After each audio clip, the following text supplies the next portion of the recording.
Then debt is front and center in the national conversation again. That's entirely reasonable. We have a debt ceiling conversation right now about America taking care of our debts and our responsibilities, which we are a responsible nation, we're going to do.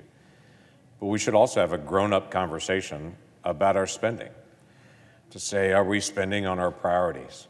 Because when you have 31 trillion, actually, let me scratch that, 31.4 trillion, because 400 billion is not a rounding error, $31.4 trillion in total national debt. We should pay attention to this, especially when we're currently adding $1 trillion in new debt every single year, and it continues to accelerate. Recently, someone asked me, when does it get hard? When do we pass the point? And I actually had to painfully say to them, 10 years ago. Because in the last 10 years, our debts continue to accelerate like a rock rolling downhill. And it's going to be harder and harder to be able to manage this. And at some point, we've got to be able to stop and say inflation's going up, the challenges that are in our economy increasing. We're spending almost as much on interest as we are on defense. At what point do we stop and say, we've got to be able to fix this? Well, I have a perspective. The first step on actually talking about debt and deficit is actually taking it seriously and saying, what are we spending on that's a priority and what are we spending on that's not a priority? Again, it's not unreasonable to be able to say that'd be nice to do, but we don't have the money to do that. Let's set that aside. And for whatever reason in this town, anytime you talk about reducing spending of whatever percentage or whatever amount, everyone freaks out immediately like, oh, you can't, there's no way we can reduce spending in government. So we started 7 years ago a habit of our staff that we produce a book called Federal Fumbles. Every year we put out the Federal Fumble Guide, and that's just a set of ideas to say this is areas that we believe the federal government's dropped the ball. That the federal government and our agencies, we had a responsibility to handle American taxpayer dollars prudently and wisely, but that didn't happen. So we asked the question, is this really what we need to spend for?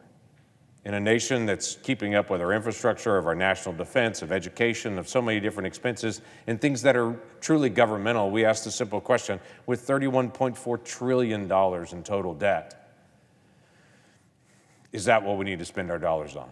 Now, just to set context, because again, this is difficult to be able to do, when you talk about millions and billions and trillions, it gets easy to go, those all sound alike. So they're similar. And so people throw out millions of dollars or billions of dollars or trillions of dollars, and you just think, okay, I don't even understand what that is anymore. So I break it down, as I have in the past, I break it down to seconds, because that's something I can understand. 1 million seconds is 12 days. 12 days, that's 1 million seconds.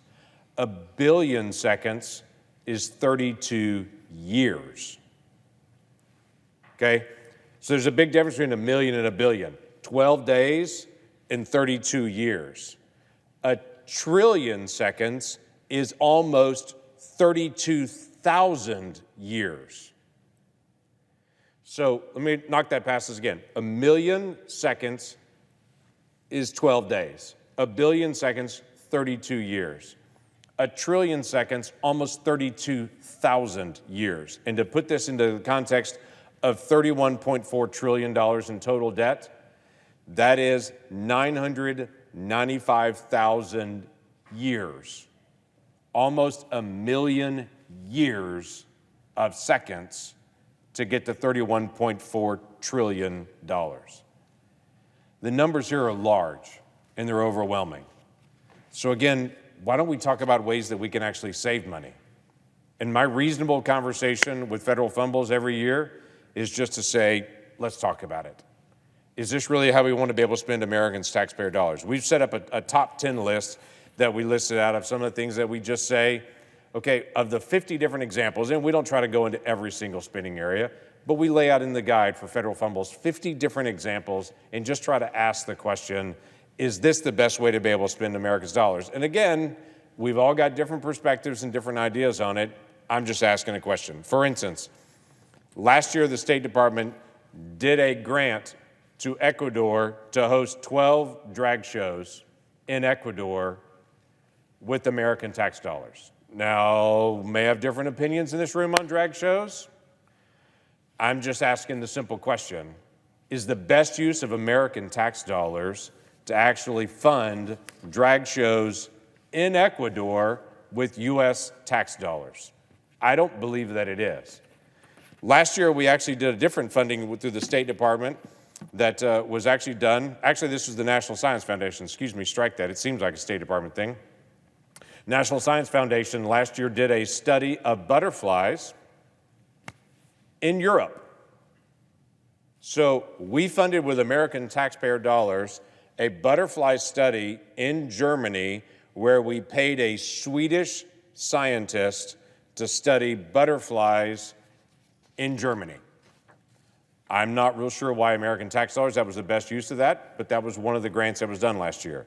Last year, there was also a NEA grant that was done to set up a display in Brooklyn for the Sgt. Pepper's Lonely Hearts Club Band, which, by the way, is not even an American band, and I'm not sure why we had to pay federal tax dollars to be able to do that. My simple question is always, why are tax dollars being taken out of Oklahoma to be able to do that? Always popular. We had an almost, $350,000 grant to study smart toilets. Was one of the grants that we actually paid for with our federal tax dollars last year. We also had a grant that was done studying colonial Mexican soundscapes. Now, I'm sure colonial Mexican soundscapes are fascinating, but we paid for a researcher to travel to Mexico and then to be able to write a series about the sounds of colonial Mexico and how they could be used to be able to influence communities. We, last year, did a study on helmets and seatbelts in Ghana to be able to study whether seatbelts and helmets were effective for saving lives in Ghana.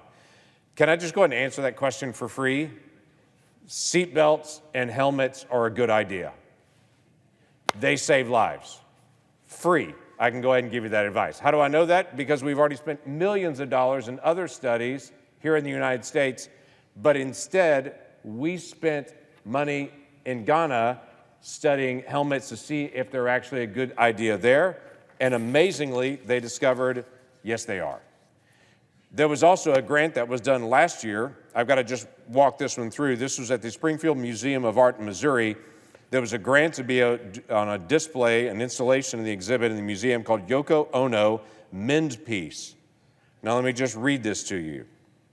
It's a simple white room where shattered cups and saucers are placed on a table and participants are asked to mend the fragments together using common household items like twine, glue, scissors, and tape, and the resulting works are displayed on nearby shelves as evidence of the power of collective action.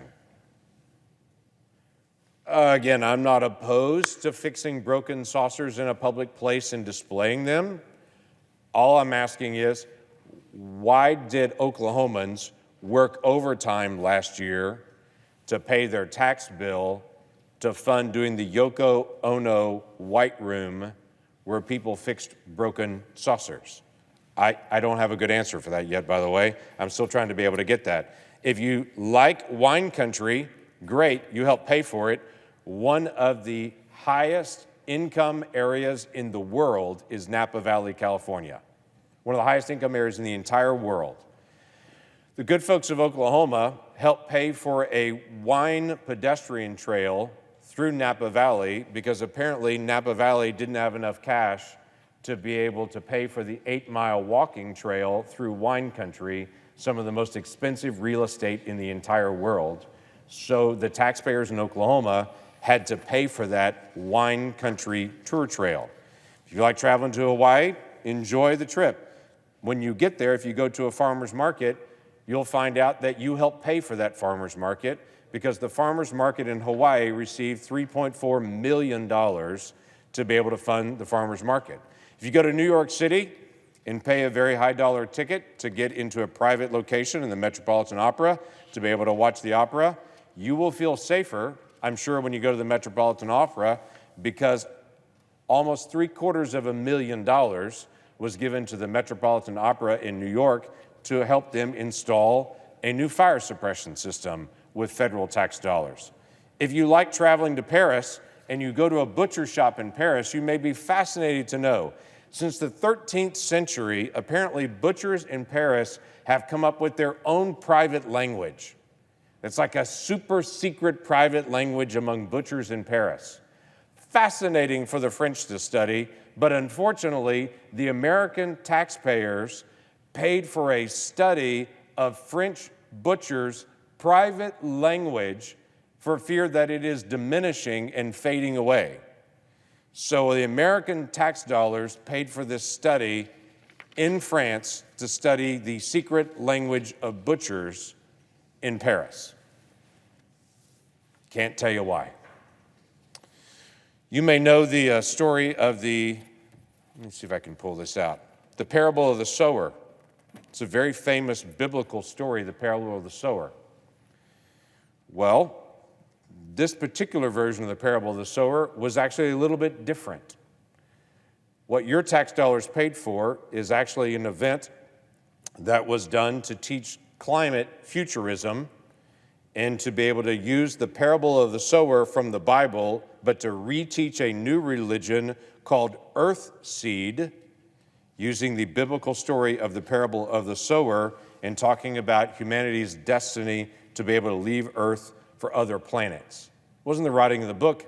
It was a conference for teachers to make sure teachers know how to be able to teach this new version of the parable of the sower and about the religion of earth seed to their kids. That was done with your tax dollars.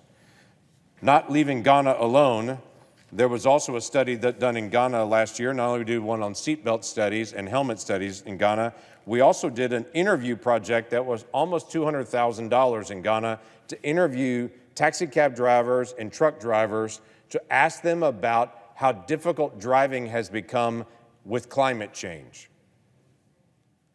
If it's harder to drive now in Ghana based on climate change, your tax dollars paid for that. And if you don't like that I'm discussing anything on climate change and you may disagree with that, well, perfect, because there was also a fund that was done with your tax dollars and the National Science Foundation to study how to influence people that disagree on the issue of climate change, with a study that was done for $400,000, the study on pluralistic ignorance gaps in climate change, and to be able to determine how to speak to people, as the study says, who are ignorant on climate change, and to be able to re-educate them on that.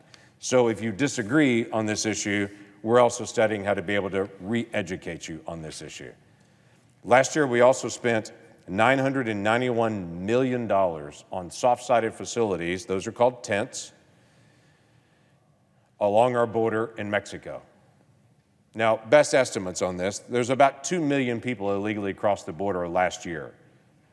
So if you run the numbers on it, we spent somewhere around $500 a person on the tent facility they were processed through just to travel across the border.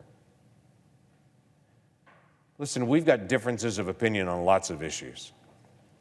I'm respectful of that. I understand that the people of Oklahoma don't think like people in other areas of the country. I also understand not everybody in Oklahoma thinks the same way, and I'm respectful of that. But I've yet to find anyone that wants their tax dollars wasted. People literally work overtime to be able to feed their families. They're working 2 and 3 jobs. And in April, when they pay their taxes, they want to know it went to roads and infrastructure and national security. And what we reveal in federal Fumbles is, yeah, some of that was done, but also some of it was done because we lacked oversight. And things were just wasted and thrown out the door. We did a multi-thousand-page omnibus bill at the end of last year that literally no one had read. No one.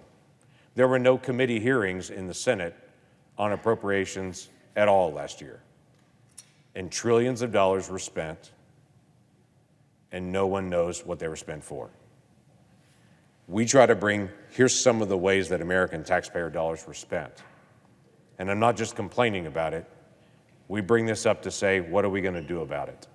Are we going to do more oversight, to ask more questions, and to spend money on what's our priorities and not spend money on what it's not. So we put out federal fumbles. You can go to the website lankford.senate.gov and be able to download it and to be able to look at it. But the goal of this is to get all of us thinking about $31.4 trillion in federal debt. Can we focus on spending on our priorities and target areas that are not? That I yield the floor.